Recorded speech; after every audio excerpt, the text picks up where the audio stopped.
सभी छात्रों को सुबह का नमस्कार।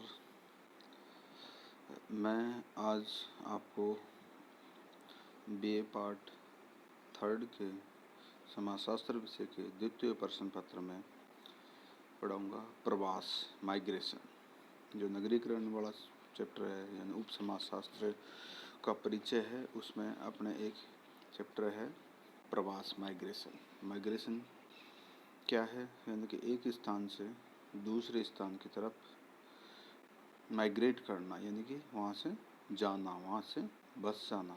इसके पीछे कई कारण हैं। एक नगरीकरण की प्रक्रिया के साथ ही ये एक बढ़ती हुई प्रक्रिया है, यानी जनसंख्या एक जगह से दूसरे स्थान को प्रवास करती है। इसके पीछे कई कारण हो सकते हैं। किसी भी समाज की खुशहाली और प्रगति का संबंध उस समाज में उपलब्ध प्राकृतिक साधनों, संसाधन और जनसंख्या से होता है। जनसंख्या की वृद्धि, स्थिरता और सभी का सीधा संबंध समाज की जन्म दर, मृत्यु दर और प्रवासन या देशांतर से होता है।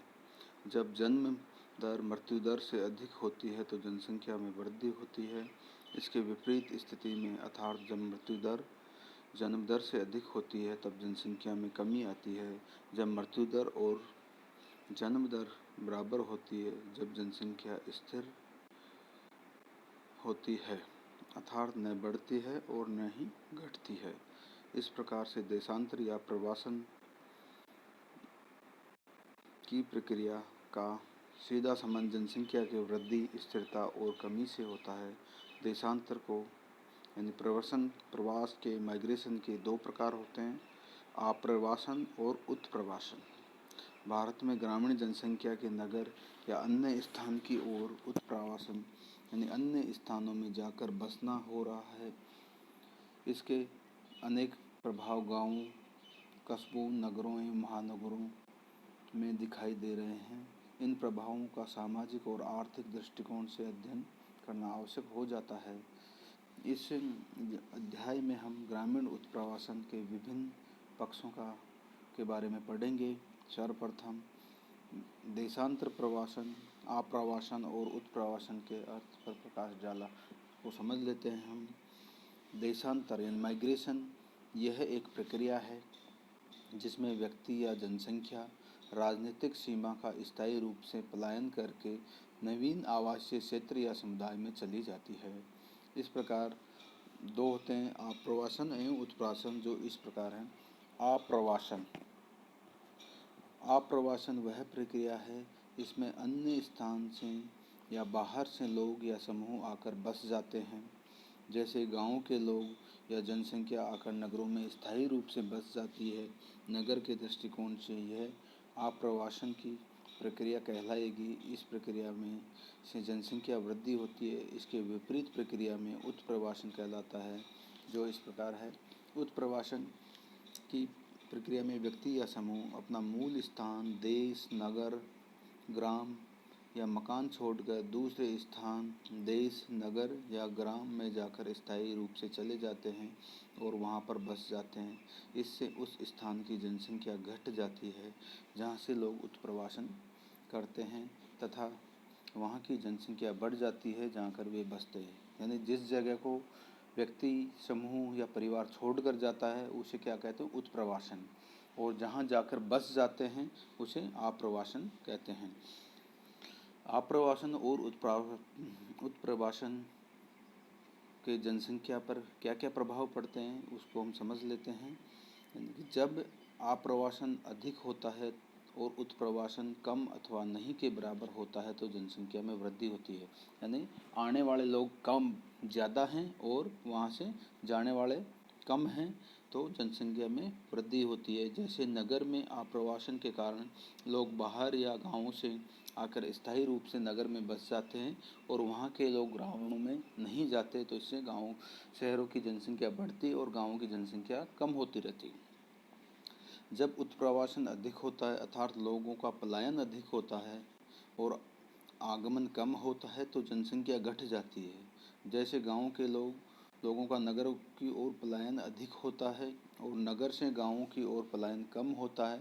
इससे नगरों की जनसंख्या का प्रतिशत बढ़ेगा या गाँवों की जनसंख्या का प्रतिशत घटेगा।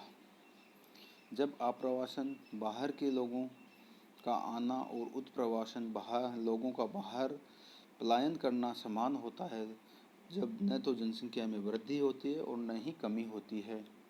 ऐसी स्थिति में देशांतर, आप्रवासन और उत्प्रवासन का जनसंख्या की वृद्धि और कमी पर कोई प्रभाव नहीं पड़ता है।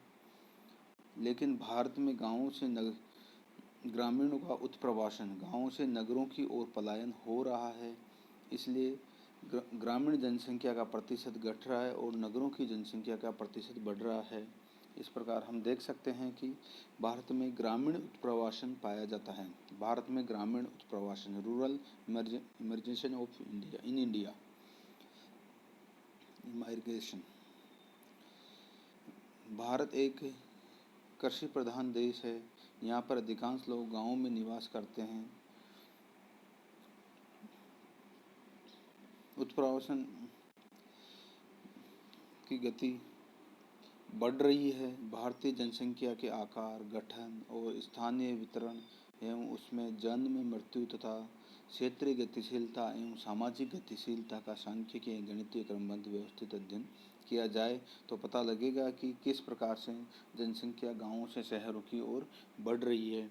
ग्रामीण जनसंख्या के नगरों की ओर उत्प्रवासन से अनेक परिवर्तन हो रहे हैं, जिनका प्रभाव भारत की आर्थिक प्रगति पर पड़ रहा है।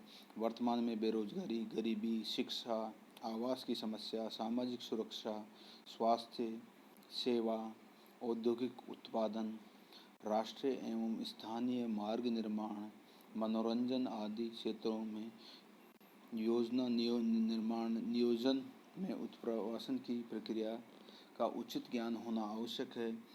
भारत जैसे ग्रामीण प्रधान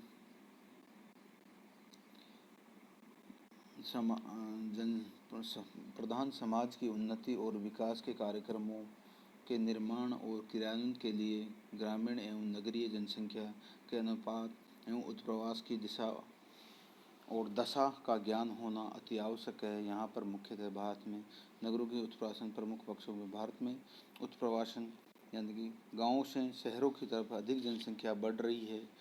भारत में नगरों और गाँव उत्प्रवासन के कारणों में हम देखते हैं कि धक्का देने वाले कारक, और जैसे इनमें हम देखते हैं कि भारत अन्य देशों की तरह नगरीकरण की प्रवृत्ति वृद्धि तेज हो गति से हो रही है। आर्थिक विकास की प्रक्रिया के साथ साथ नगरीकरण में तेजी आई है। नगरीकरण की प्रक्रिया से ग्रामवासियों का भी योगदान है। गाँवों से लोग नगरों में जाकर बस जाते हैं। गाँवों से नगरों की ओर उत्प्रवासन करते रहते हैं। नगरों के आसपास बसे गाँवों से प्रतिदिन भारी संख्या में ग्रामवासी आते रहते हैं। इस प्रकार से आने वाले ग्रामीणों की संख्या निरंतर वृद्धि देखी जा सकती है। जब गाँवों में अकाल, सूखा, बाढ़ आदि पड़ जाते हैं तो भी भारी संख्या में ग्रामीण लोग नगरों की ओर पलायन करते हैं। धक्का देने वाले जो कारक हैं, पुश फैक्टर हैं, जो गाँवों से शहरों की ओर पलायन को मजबूर करते हैं, उनमें ग्रामवासियों कस्बा महानगर में जाने के लिए बाध्य करते हैं। गाँव में रोजगार का अभाव है। नगरों में व्यवसायों की बाहुल्यता होती है। ग्रामीण व्यवसाय की तलाश में के दबाव के कारण गाँव छोड़कर नगर की ओर पलायन करता है। आज भी ग्राम